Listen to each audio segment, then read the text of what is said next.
पैगंबर मोहम्मद पर विवादित टिप्पणी मामले का ही एक और एक्सटेंशन है कानपुर में शुक्रवार को जो हिंसा हुई। 47 लोगों की गिरफ्तारी हुई। उसके बाद अब पुलिस ने 40 नए संदिग्ध चेहरों को उनके पोस्टर को जारी किया है, जिसमें 4 लोगों की पहचान हो चुकी है, 2 पकड़े जा चुके हैं। हिंसा की जांच में कई ऐसे सुराग मिले हैं जो इशारा कर रहे हैं कि हिंसा की साजिश की बहुत सारी परतें हैं और इन्हीं परतों की पड़ताल मास्टर स्ट्रोक की इस रिपोर्ट में आपके सामने।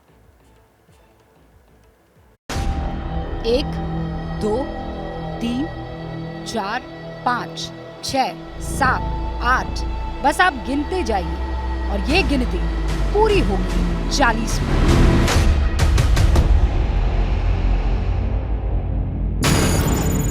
ये 40 वो संदिग्ध चेहरे हैं जो कानपुर में हुए कोहराम के गुनहगार माने जा रहे हैं। पुलिस के मुताबिक ये वही लोग हैं जिन्होंने ठेले पर पत्थर भरकर शहर को लहूलुहान किया।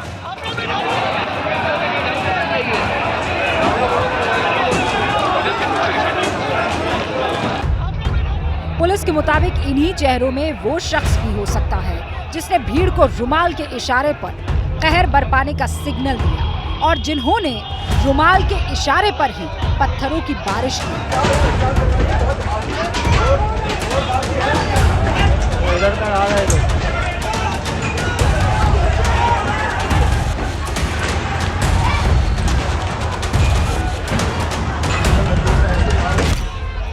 शुक्रवार यानी 3 जून को कानपुर की सड़कों पर निकली इस खूनी भीड़ में शामिल चेहरों की पहचान की जा रही है। 3 दर्जन से ज्यादा लोग पुलिस के शिकंजे में आ चुके हैं और अब इन 40 चेहरों की बारी है। अब पुलिस ने कानपुर की सड़कों पर एक नया पोस्टर लगाया है। इस तस्वीर को देखिए, इसमें 1, 2, 3, 4, 5, 6 इस तरीके से कुल 40 चेहरों की तस्वीर लगाई गई है। लिखा गया है उपरोक्त व्यक्तियों के बारे में सूचना देने वाले की पहचान गुप्त रखी जाएगी। 40 चेहरे ये हैं जो उस दिन मौजूद थे। स्थानीय जो लोग हैं, स्थानीय लोग तस्वीर ले रहे हैं इस पोस्टर्स की, जिसमें तमाम जो इस पूरे मामले के लोग हैं उनकी चेहरे लगी हुई हैं, उनकी तस्वीरें। कहा गया है कि पहचान गुप्त रखी जाएगी। कानपुर हिंसा में शामिल जो चेहरे बेनकाब हो रहे हैं उनके बयानों से साजिश की परतें खुलनी शुरू हो चुकी हैं। सिर्फ ये 40 चेहरे ही नहीं बल्कि हर गुनाहगार को अंजाम तक पहुंचाने के कई सुराग अब सामने आ रहे हैं, जिनसे हिंसा की पूरी ब्लूप्रिंट भी बेनकाब होगी। अब आप ये सोच रहे होंगे वो कौन से सुराग हैं और वो मिले तो मिले कैसे। वो आपके लिए हमने तैयार किया है कि वो कौन सी कड़ी है जो एक से दूसरे को जोड़ती है और इन्हीं हिंसा की कड़ियों को जोड़ते हुए पुलिस अब सबूतों और सुरागों का जखीरा जमा कर चुकी है। सबसे पहले आपको समझाती हूं मैं कि पुलिस को अब तक सबूत क्या क्या मिले हैं। देखिए, पुलिस ने मुख्य साजिशकर्ता समेत कई सारे दंगाइयों के मोबाइल फोन को जब्त कर दिया है। ये सबसे महत्वपूर्ण चीज है। ऐसे व्हाट्सएप चैट्स मिले हैं जो एक बड़ी साजिश की तरफ इशारा कर रहे हैं। पुलिस ने कई घंटों के सीसीटीवी फुटेज को भी खंगाला है। पेट्रोल बॉम्ब बनाने का जो पूरा मॉडस ऑपरेंडाई है उसका भी पता चला है। हिंसा के लिए बकायदा किराए के पत्थरबाज बुलाए जाने का तरीका, उसका भी पर्दाफाश हुआ है। हिंसा की कड़ियां पीएफआई से भी जुड़ती हुई दिखाई दे रही है। जांच एजेंसियों को मिले इन सबूतों और सुरागों से कानपुर हिंसा के पीछे साजिश की जो तस्वीर बन रही है, अब हमारी अगली रिपोर्ट उसी को आपको समझाएगी।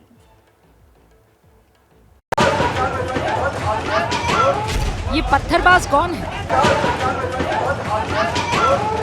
पेट्रोल बॉम्ब कहां से आया? शोले किसने भड़काया? हिंसा का कमांड सेंटर कहां था? इन सभी सवालों के जवाब कई परतों में छिपे हुए हैं और ये परतें खुलती हैं पुलिस को मिले सुरागों और सबूतों से। मुख्य साजिशकर्ता हयात जफर हाशमी के मोबाइल फोन में 141 व्हाट्सएप ग्रुप्स मिले हैं।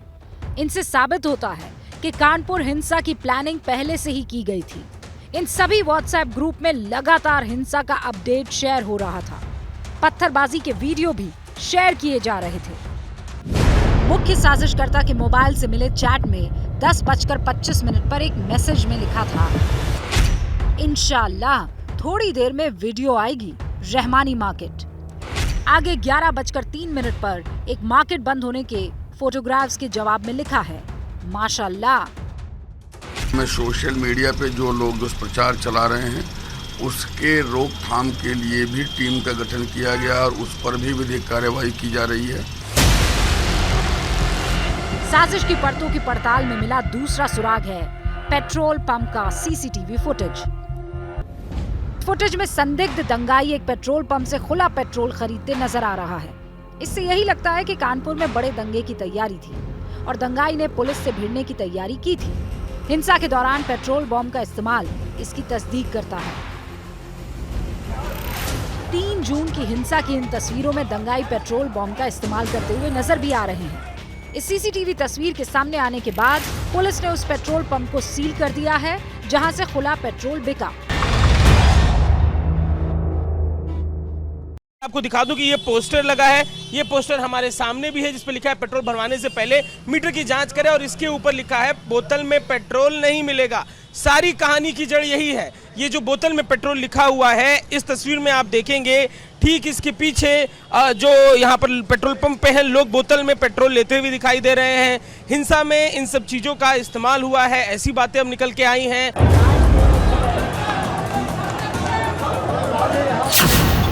कानपुर हिंसा की परतों का पर्दाफाश करने वाला तीसरा सबूत पत्थरबाजी की प्री प्लानिंग है। पुलिस को अब हिंसा की ऐसी सीसीटीवी फुटेज मिली है जिससे ये साफ साबित होता है कि ऊंची इमारतों पर पहले से ही पत्थर जमा कर दिए गए थे। पूरी प्लानिंग के तहत पत्थरबाजी हुई। दंगाई सड़क पर ठेले में भरकर पत्थर लाए।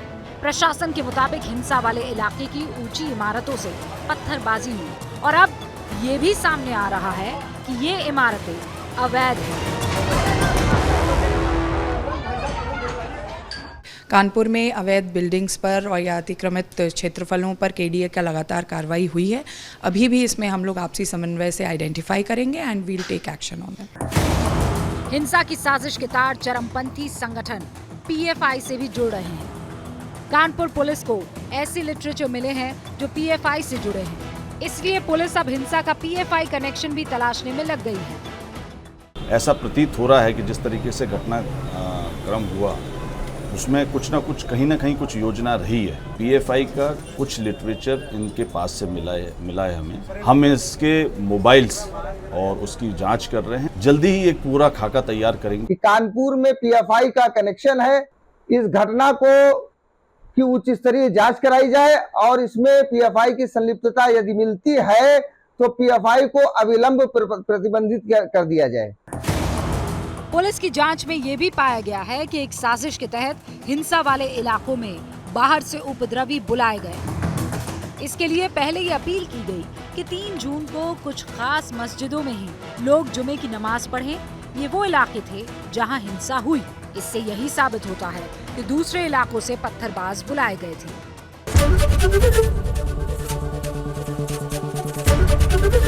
एबीपी न्यूज आपको रखे आगे।